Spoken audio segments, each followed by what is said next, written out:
मुदतवाढ देण्यात आली आहे। मंत्री कोकाटे यांनी कोर्टात सादर केलेल्या कागदपत्रांची तपासणी करण्यासाठी आता 23 डिसेंबरपर्यंत मुदत देण्यात आली आहे। माणिकराव कोकाटे रमी खेळतानाचा व्हिडिओ हा रोहित पवारांनी ट्विट केल्यानंतर हे प्रकरण न्यायालयात गेलं होतं। कोकाटेंनी बाजू मांडल्यानंतर संबंधित व्हिडिओ कुणी काढला याची पोलीस चौकशी करण्याची मागणीही करण्यात आली होती। मात्र कोकाटेंच्या वकिलांनी कोणतीही हरकत नोंदवली नसल्यानं पुढील सुनावणी आता 23 डिसेंबरला होणार आहे। राज्याचे क्रीडा मंत्री माणिकराव कोकाटेंच्या अडचणी वाढ होण्याची शक्यता आहे। शासकीय कोर्टातील 10% सदनिका गैरव्यवहार प्रकरण हे कोकाटेंना भोवण्याची शक्यता आहे। प्रथम वर्ग न्यायालयानं दिलेली शिक्षा जिल्हा सत्र न्यायालयाकडून कायम करण्यात आलेली आहे। गैरव्यवहार प्रकरणी कोकाटेंना 2 वर्ष जेल आणि 10,000च्या दंडाची शिक्षाही सुनावण्यात आली आहे। या प्रकरणामध्ये मंत्री कोकाटे उच्च न्यायालयात जाण्याची शक्यता आहे। राष्ट्रवादी काँग्रेसचे नेते झीशान सिद्दीकी यांची सुरक्षा कमी केल्याच्या मुद्द्यावरून मुंबई उच्च न्यायालयानं पुन्हा एकदा राज्य सरकारला विचारणा केली आहे। मंगळवारी झालेल्या सुनावणीत उच्च न्यायालयानं थ्रेट परसेप्शन समितीला 10 दिवसात सुरक्षा आढाव्याचे निर्देश देत राज्य सरकारला प्रतिज्ञापत्र सादर करण्याचे आदेश दिलेत। अंडरवर्ल्डमधून धमक्या येत असल्यानं झीशान सिद्दीकींची सुरक्षा ही वाढवण्यात आली होती। पुण्यातील मुंढवा जमीन गैरव्यवहार प्रकरणात आरोपी शीतल तेजवानीला 8 दिवसांची पोलीस कोठडी सुनावण्यात आली आहे। पावधन पोलिसांनी शीतल तेजवानीला जेलमधून ताब्यात घेतलं। त्यानंतर तेजवानीला पौंड न्यायालयामध्ये हजर करण्यात आलं।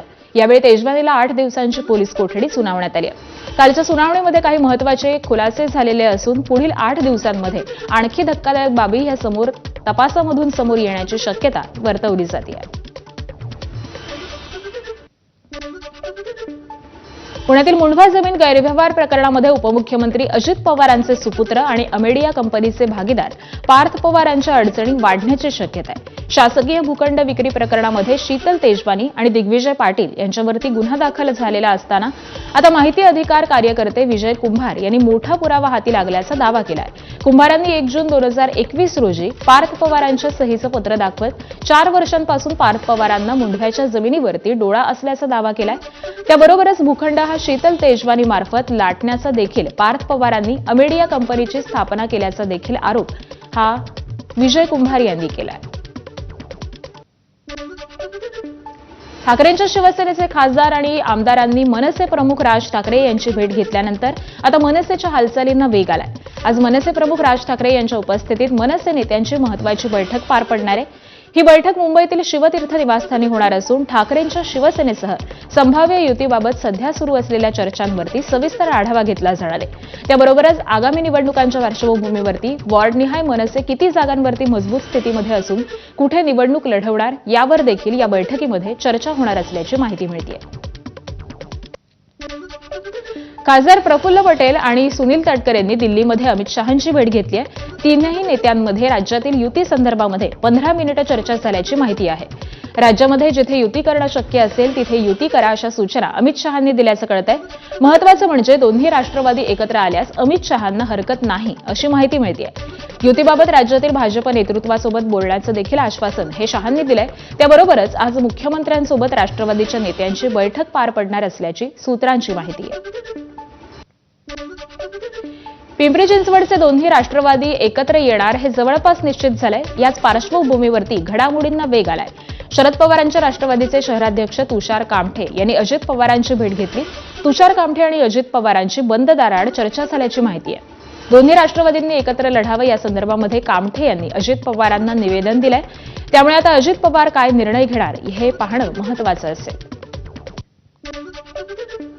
महानगरपालिका निवडणूक की आपण सोबत लढली तर जो भ्रष्टाचारी भाजप आहे त्याला आपण थांबवू शकतो। त्या भाजपच्या विरोधात निवडणूक लढण्यासाठी मी दादांना प्रस्ताव केला। निरोप कोणाचा नव्हता मला, प्रदेशवरून आम्हाला तसे काही आदेश नाही आहे। प्रदेशनी खालच्या लेवलला तुमच्या लेवलला जो निर्णय घ्यायचा तो घ्या असे त्यांनी संदेश मागेही दिलेले होते। म्हणून मला असं योग्य वाटत होतं जे भाजपच्या विरोधातील पक्ष संघटना आहेत आणि कालच आदरणीय फडणवीस साहेबांनीच घोषित केलं होतं की राष्ट्रवादींचे सोबत लढणार नाहीत म्हणून आम्ही महाविकास आघाडीच्या माध्यमातून त्यांना प्रस्ताव द्यायला आलो होतो। पुणे महापालिकेसाठी अजित पवारांच्या राष्ट्रवादीकडून इच्छुक उमेदवारांच्या मुलाखती घेतल्या जातात। अजित पवारांकडून प्रभागाची भौगोलिक स्थिती आणि भाजपच्या ताकदीचा आढावा घेतला जातोय। पिंपरी चिंचवडच्या 14 प्रभागांचा अजित पवारांनी आढावा घेतलाय. मुलाखतीदरम्यान अजित पवारांनी शहराबाबतच्या विजन संदर्भामध्ये प्रश्न केले आणि एक प्रकारे उमेदवारांची अजितदादांनी तोंडी परीक्षाच घेतली. यावेळी इच्छुक उमेदवारांनी राष्ट्रवादीच्या कार्यालयाबाहेर मोठी गर्दी केल्याचं पाहायला मिळालं. राष्ट्रवादी काँग्रेस शरदचंद्र पवार पक्षाचे प्रदेशाध्यक्ष शशिकांत शिंदे आणि जयंत पाटील आज शरद पवारांची सिल्वर ओक या निवासस्थानी भेट घेणार आहेत. यावेळी महानगरपालिका निवडणुकीच्या संदर्भातील माहिती ही शरद पवारांना देण्यात येईल. तसंच पुणे, पिंपरी चिंचवड, मुंबई, नाशिक, संभाजीनगर, अमरावती या महापालिकांचा आढावा देखील घेतला जाणार आहे. मुंबई महापालिका निवडणुकीच्या अनुषंगानं आज शरद पवारांच्या राष्ट्रवादीची बैठक पार पडणार आहे. दुपारी 2 वाजता प्रदेशाध्यक्ष शशिकांत शिंदेंनी मुंबईत निवडणूक लढवू इच्छित असलेल्या उमेदवारांना बैठकीसाठी बोलावलेलं आहे. या बैठकीनंतर मुंबई प्रदेशच्या नेत्यांची बैठक देखील होणार आहे. बैठकीमध्ये काँग्रेससोबत जायचं की उद्धव ठाकरेंच्या शिवसेनेसोबत जायचं याबाबत चर्चा होणार असल्याची माहिती मिळतेय. राज्यात महानगरपालिकांच्या निवडणुकांची घोषणा होताच नेते हे ॲक्शन मोडवरती आल्याचं पाहायला मिळतंय. आज काँग्रेस प्रदेशाध्यक्ष हर्षवर्धन सपकाळ पुन्हा बैठका घेणार आहेत. प्रत्येक जिल्ह्यामध्ये युती आघाडी कशी करायची या संदर्भामध्ये सपकाळ आढावा घेणार आहेत. त्यानंतर हर्षवर्धन सपकाळांची पत्रकार परिषद आयोजित करण्यात आली आहे. मुंबई वगळता इतर महानगरपालिका निवडणुकीमध्ये काँग्रेस आणि वंचित हे एकत्र लढणार आहेत. मुंबई महापालिकेमध्ये कशी समीकरणं असणार यावरती काँग्रेसच्या मुंबई अध्यक्ष बोलणार आहेत. त्यामुळे मुंबईत काँग्रेस वंचितला सोबत घेणार की स्वबळावरती लढणार हे पाहणं महत्त्वाचं असणार आहे. लातूर महानगरपालिका निवडणुकीमध्ये भाजप आणि शिंदेच्या शिवसेनेची युती होण्याचे संकेत हे मिळालेले आहेत. महापालिका निवडणुकांसाठी महायुतीबाबत भाजपकडून शिंदेच्या शिवसेनेची चर्चा सुरू असून महायुतीतील इतर पक्षांशी देखील संवाद सुरू असल्याची माहिती महसूल मंत्री चंद्रशेखर बावनकुळे यांनी दिली आहे. महापालिका निवडणुकीमध्ये महायुती होईल असा विश्वासही त्यांनी व्यक्त केला आहे. निलंगा येथे कमळाचाच त्या ठिकाणी नगराध्यक्ष निवडून येईल, भाजपाचाच नगराध्यक्ष निवडून येईल. आमच्या संभाजी पाटील निलंगेकरच्या नेतृत्वामध्ये ऐतिहासिक विजय. आतापर्यंत कधीही एवढा मोठा विजय मिळाला नाही. तेवढा मोठा विजय निलंग्याची जनता आम्हाला देईल असा मला विश्वास आहे. विरारमध्ये बहुजन विकास आघाडी आणि ठाकरे सेनेच्या संभाव्य युतीबाबत बैठक पार पडली. बविआचे अध्यक्ष हितेंद्र ठाकूर आणि ठाकरे सेनेचे अमोल कीर्तीकर, विलास पोतनीस आणि प्रवीण म्हाप्रळकर यांच्यामध्ये बंद खोलीत सुमारे 1 तास प्राथमिक चर्चा झाली. यानंतर जागा वाटपामध्ये कमी अधिक तडजोड करण्याची तयारी असल्याची प्रतिक्रिया ही हितेंद्र ठाकूर यांनी दिली आहे. आम्ही पालघरच्या नगरपालिकेच्या इलेक्शनच्या वेळी पण मीटिंग केलेली आणि त्यावेळी आम्ही एकत्रच होतो. आता चर्चा प्राथमिक झालेली आहे, बोलणी फायनल काहीच झालेली नाही. या 1-2 दिवसात बघू ना आम्ही. महाविकास आघाडीतील अंतर्गत मतभेद जळगावामध्ये उघडपणे समोर आलेले आहेत. ठाकरेंची शिवसेना आणि राष्ट्रवादी शरद पवार पक्षातली जागा वाटपाबाबतची बैठक ही फिसकटली आहे. जागा वाटपाच्या फॉर्म्युल्यावरती एकमत न झाल्यानं बैठक अर्धवट सोडून राष्ट्रवादी शरद पवार पक्षाचे पदाधिकारी हे बाहेर पडले. त्यांनी स्वबळावरती निवडणूक लढवण्याची घोषणा केली. दोन्ही गटांच्या पदाधिकाऱ्यांनी चर्चेची दारं ही बंद झाल्याचे देखील जाहीर केल्यानं राजकीय वातावरण हे चांगलंच तापलंय. नाही, त्यांचं जे म्हणणं आहे ते आम्ही जर असं बघितलं तर लोकसभेची आमची सीट होती, आम्ही त्यांना सोडली. मशालला विधानसभेची आमची सीट होती, आम्ही सोडली त्यांना. आता हे कार्यकर्त्यांची निवडणूक आहे आणि त्यांचे जे सिटिंग आहे ते सिटिंग तर आम्ही सोडणार होते ना. त्यांचे काही 17-14 सिटिंग आहे ते तर सोडणारच होते आम्ही.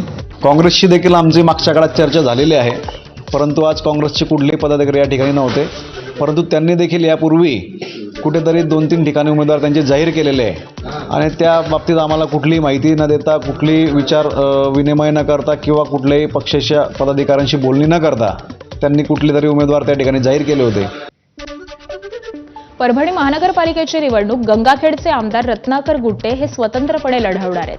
परभणी शहराची वाट इथल्या सर्व लोकप्रतिनिधींनी लावलेली आहे. त्यामुळे मी ही निवडणूक लढवण्यासाठी मैदानात उतरलो असल्याचं रत्नाकर गुट्टे यांनी स्पष्ट केलं. ना महायुती ना महाविकास आघाडी कोणाला देखील सोबत न घेता यशवंत सेना आणि परभणी परिवर्तन विकास आघाडीच्या माध्यमातून गुट्टे ही निवडणूक लढवणार आहेत. इथं जे निवडणूक जी लढायची आहे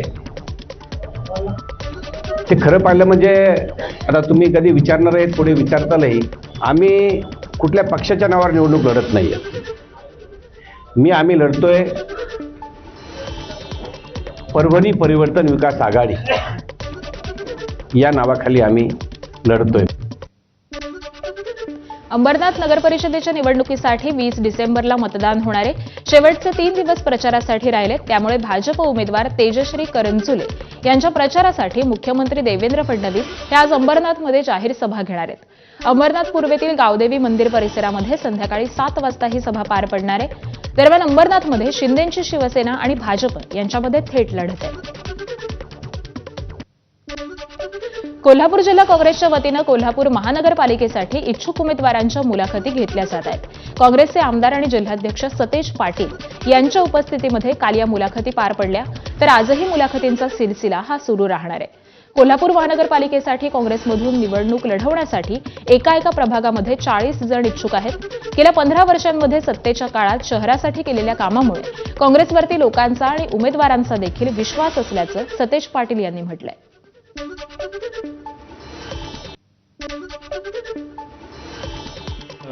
उमेदवारीसाठी प्रचंड उत्साह. एकेका वॉर्डामध्ये 40 लोक इच्छुक आहेत. लोकांना विश्वास आहे की हे पलीकडे इच्छुक जे आहेत ते कशासाठी इच्छुक आहेत लोकांना त्या ठिकाणी माहीत आहे. आमच्याकडे इच्छुक आहेत ते प्रामाणिकपणे काँग्रेसला विचाराला घेऊन जाणार आहेत आणि या शहरामध्ये चांगलं काम करायचं आहे. कारण की लोकांना आत्मविश्वास आहे की काँग्रेसच्या ताब्यात असेल तर निदान सगळ्या गोष्टी व्यवस्थित होतील. नांदेडमध्ये महापालिका निवडणुकीच्या पार्श्वभूमीवरती भाजपची महत्वाची बैठक पार पडली आहे. या बैठकीमध्ये चंद्रशेखर बावनकुळेंनी आगामी महानगरपालिका निवडणुकीच्या तयारीचा सविस्तर आढावा घेतला. या बैठकीनंतर खासदार अशोक चव्हाण यांनी प्रतिक्रिया देताना शिवसेनेसोबत युतीबाबत चर्चा झाली असली तरी राष्ट्रवादीकडून अद्याप कोणताही प्रस्ताव आलेला नसल्याचं स्पष्ट केलंय. भाजपा आणि शिवसेना आमच्या वरिष्ठ नेत्यांनी म्हणजे देवेंद्र फडणवीस साहेबांनी आणि एकनाथ शिंदे चर्चा झालेली आहे आणि त्या चर्चेप्रमाणे आता जिल्ह्यात ही चर्चा आता सुरू झाली आहे. राष्ट्रवादी संदर्भामध्ये अजून कुठली इन्स्ट्रक्शन आम्हाला प्राप्त नाही. तुळजापुरात भाजपकडून नगराध्यक्ष पदाची निवडणूक लढवलेले उमेदवार पिटू गंगणे आणि मवियाकडून निवडणूक लढवलेले अमर मगर यांचे बंधू ऋषी मगर यांच्यामध्ये जोरदार हाणामारी झाली. धक्कादायक बाब म्हणजे 2 गटामध्ये झालेल्या राड्यात हवेत गोळीबार करण्यात आल्याची माहिती मिळते. तसंच हाणामारी वेळी तलवार आणि चाकूचा देखील वापर करण्यात आल्याची माहिती आहे. गोलाई चौकातील पंचायत समिती येथील रस्त्याच्या कामावरून त्यांच्यामध्ये वाद झाला. यानंतर या किरकोळ वादाला हिंसक वळण मिळालं. दरम्यान हल्ल्यामध्ये काँग्रेसचे उमेदवार अमर मगर यांचे पुतणे कुलदीप मगर हे गंभीर जखमी झाल्याची माहिती मिळते.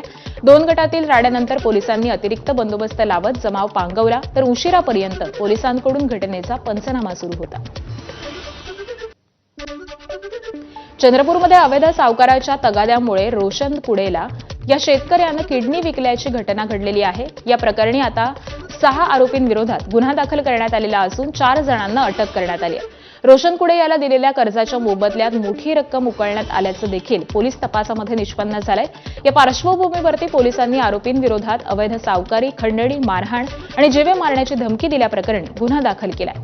फिर्यादी रोशन कुडेची सध्या वैद्यकीय तपासणी केली जात असून किडनी विकल्याचं निष्पन्न झाल्यास या प्रकरणी देखील स्वतंत्र चौकशी करणार असल्याची माहिती जिल्हा पोलीस अधीक्षकांनी दिली आहे. विकली, ट्रॅक्टर विकली, 2 टू व्हीलर विकले, रिश्तेदाराकडले पैसे पण मागितले आहेत. सोना पण विकलाय. सोना रिश्तेदाराकडून वस्तू ज्वेलरमध्ये सोना पण विकलाय. गहाण पण आहे, पुण्याला गहाण आहे. तेवढ्यावर न बघता किशोर म्हणे आता तुझ्याकडे कार आहे का पैसे देण्यासाठी, तुझी किडनी आहे, तू विकू शकतेस किडनी. लक्ष्मण माझ्या मागून सगळ्याला लावला की किती झाल्या पैसे दिले. त्याच्यानंतर लक्ष्मणने आम्हाला अलोने वर्कशॉपमध्ये भेटून ठेवलं. त्याच्यानंतर माझा भाऊ रात्री 12:30 वाजता समजून वरून पळून गेला, गेटवरून लावून. त्याच्यानंतर त्यांनी मला पण सोडलं. सावकाराच्या जाचाला कंटाळून किडनी विकणाऱ्या चंद्रपूरच्या मिंथोर इथल्या शेतकरी रोशन कुडे यांच्या वडिलांनी त्यांचा मुलगा सावकारी पाशात कसा फसत गेला आणि अखेर त्याला आपली किडनी का विकावी लागली याची विस्तृत व्यथा ही एबीपी माझ्यासमोर मांडली. कोरोना काळात डबघाईला आलेला दुधाचा व्यवसाय आणि त्यानंतर आलेल्या लंपी आजारामुळे रोशन कुडे सावकाराकडून घेतलेले अवघे 1 लाख रुपये फेडू शकले नाहीत. मात्र दुसरीकडे सावकार त्याला पद्धतशीर आपल्या जाळ्यामध्ये अडकवत होता. व्याजदरात व्याज चढवत लाखो रुपयांची रक्कम त्याच्याकडून लाटली आणि अखेर त्याला किडनी विकण्यासाठी देखील भाग पाडलं, अशी व्यथा ही शिवदास कुडे यांनी मांडली आहे. पहिल्या वेळेस 50-50 असे घेतले होते, तर त्या गायच्या बिमाऱ्याच होत्या सापडत. 6 गायी मेल्या. मग दूध देणं बंद झाला, इन्कम येणं घरी बंद झाला. मग एक गाय इकला का त्याचे व्याजाचे पैसे टाकत गेला. अबे एवढे पैसे नाही देऊ शकस तू, त्याच्या नाही देणं म्हणजे आपली किडनी असा म्हणलंय म्हणायचो. दरम्यान या प्रकरणी विजय वडट्टीवार, अंबादास दानवे आणि रविकांत तुपकर यांनी प्रतिक्रिया दिलेली आहे. ते काय म्हटलेत बघूया. मीच तो प्रकरण काढलेला होता. त्या पोराला परदेशात जावं लागलं. चायनाजवळ एक छोटासा देश आहे, तिथे त्याला नोकरीसाठी, आणि तिथून त्याला मी वाचवून आणलं सगळं माझ्या एफर्ट्स लावून, आणि ती पूर्ण, नाहीतर त्याचा जीवच गेला असता तिथे. तो माझ्याच मतदारसंघातला मुलगा आहे ब्रह्मपुरीचा, आणि त्याची चौकशी मी पोलीस अधीक्षकांना पत्र देऊन सर्व काही चौकशी करायसाठी मी त्यांना सांगितलं आहे. असा सावकारी अनधिकृत जर करणारा सावकार असेल तर सगळ्यात आधी त्याला जेलमध्ये टाकलं पाहिजे.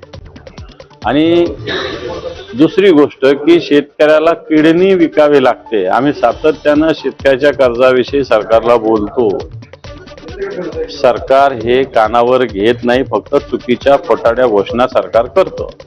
परंतु एका शेतकऱ्याला किडनी विकावं लागणं स्वतःचं कर्ज फेडण्यासाठी, याच्यासारखं दुर्दैवाने ह्या गोष्टी महाराष्ट्रात होतात, त्याच्यापेक्षा हे मोठं दुर्दैव आहे. मला असं वाटतं की स्वर्गीय आर पाटलांच्या काळात जो सावकारकीचा कायदा आणला, जो तसा कडक केला होता, त्यापेक्षाही सावकारी कायदा कडक करण्याची गरज आहे. आज मोठमोठे सावकार शेतकऱ्यांना लुबाडतायत, आणि अशा पद्धतीने जर ते किडन्या काढत असतील तर राज्य सरकार काय करत आहे हा खऱ्या अर्थानं प्रश्न आहे. म्हणून सरकारला आमची विनंती आहे की त्या सावकारावर कठोर कारवाई झाली पाहिजे, आणि सावकारकीचा कायदा महाराष्ट्रात कडक झाला पाहिजे. तर संबंधित घटना गंभीर असल्याची प्रतिक्रिया महसूल मंत्री चंद्रशेखर बावनकुळे यांनी दिली आहे. या प्रकरणाची माहिती घेऊन कडक कारवाई करू असं आश्वासन देखील त्यांनी दिलंय. कर्जाचा परतावा करण्यासाठी चंद्रपूरमध्ये एका सावकारानं शेतकऱ्याला चक्क किडनी विकायला लावली. चंद्रपूरमधल्या मिथूर इथला एक शेतकरी रोशन कुडे यानं हा दावा नाही. मला जी काही आता तुम्ही माहिती दिली आहे, तातडीने मी माहिती घेईल आणि आम्ही कडक कारवाई करू. असं झालं असेल तर, आणि व्यापाऱ्यांनी जर असं केलं असेल शेतकऱ्याशी, तर आम्ही कडक कारवाई. किती गंभीर आहे हा प्रकार? गंभीरच आहे. असा प्रकार होणं गंभीर आहे. नाशिकमध्ये अखिल भारतीय संत समितीनं आक्रमक भूमिका घेतली. तपोवन परिसराला अधिकृत तीर्थक्षेत्र घोषित करण्याची जोरदार मागणी संत समितीकडून करण्यात आली आहे. तसंच त्र्यंबकेश्वर आणि तपोवन परिसरात मद्य मांस विक्री पूर्णतः बंद करण्याची देखील मागणी यावेळी करण्यात आली. त्याबरोबरच झाडांच्या आडून विरोध करणाऱ्या लोकांची चौकशी व्हावी अशी मागणी करत विरोधकांना विदेशी फंडिंग होत असल्याचा गंभीर आरोप देखील संत समितीनं केलाय.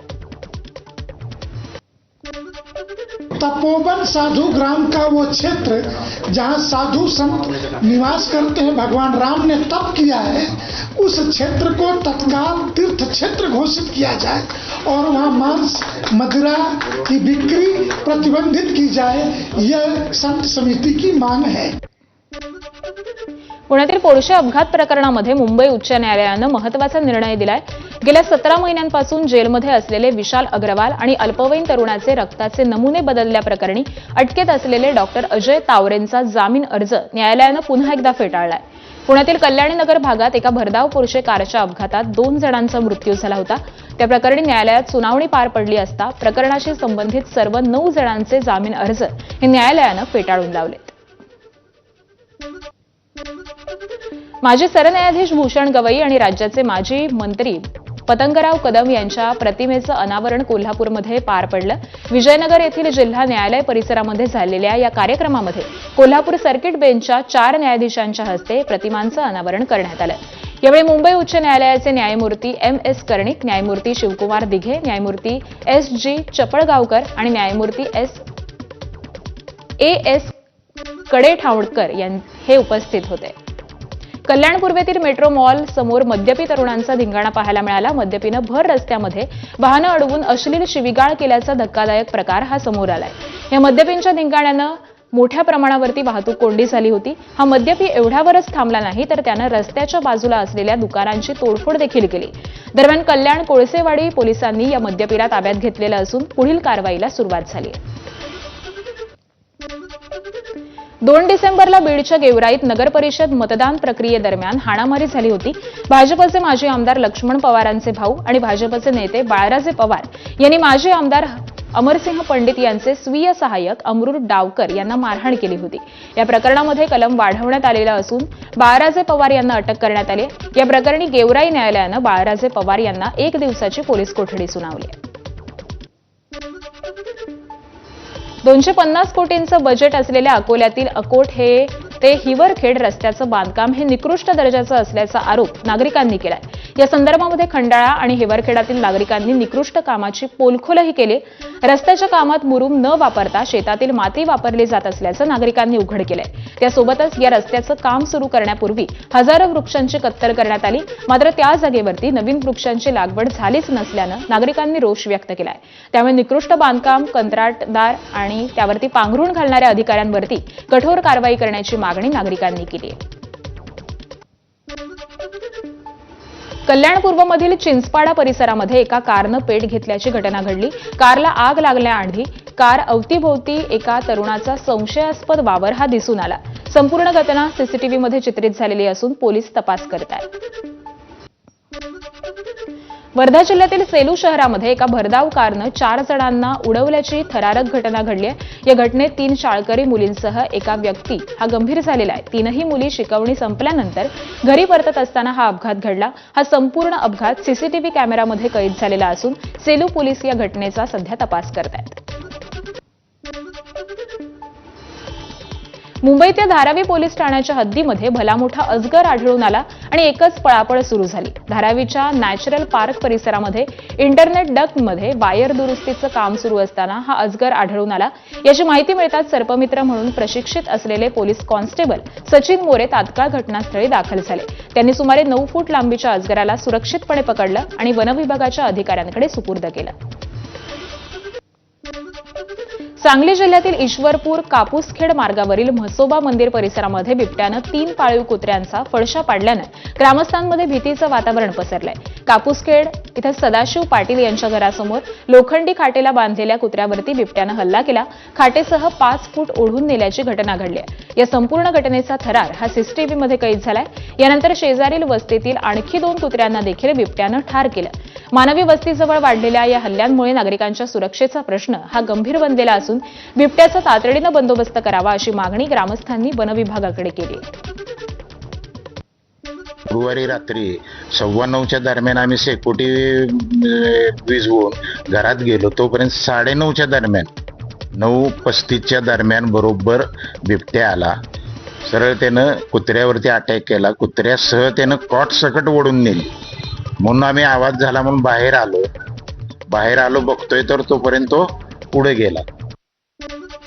साताऱ्यातील भालेकरवाडी गावाजवळील एका शिवारामध्ये 65 वर्षीय वृद्ध महिलेवरती बिबट्यानं हल्ला केला.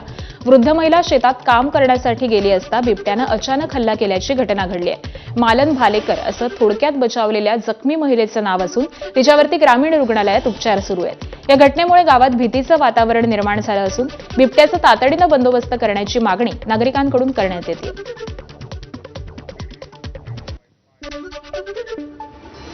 आणि